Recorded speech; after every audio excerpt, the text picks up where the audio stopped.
Subscribe and share my channel Sudarsana.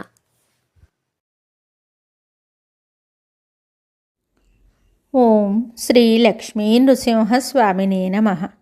Shri గురుభ్యో నమః. నరసింహ శతకము 48వ పద్యము. హరిని కుపర్యంకమైన శేషుడు చాలా భవనము భక్షించి బ్రతుకుచుండు.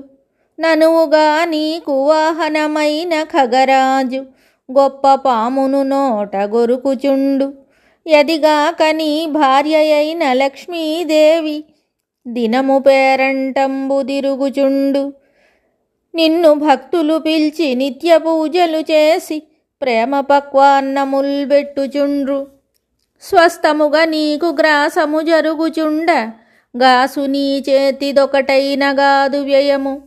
భూషణ వికాస శ్రీధర్మపుర నివాస దుష్ట సంహార నరసింహ దురిత దూర.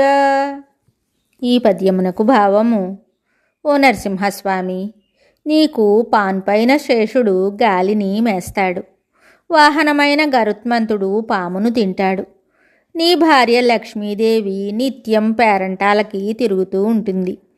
నిన్ను భక్తులు పిలిచి నిత్య పూజలు చేసి వండిన అన్నములు పెడుతూ ఉంటారు. నీకు హాయిగా గడిచిపోతున్నది. నీ చేతిదొక కాసైనా ఖర్చు కాదు. మరి ఒక పద్యముతో మళ్ళీ కలుద్దాం. శుభం. Subscribe and share my channel Sudarsana.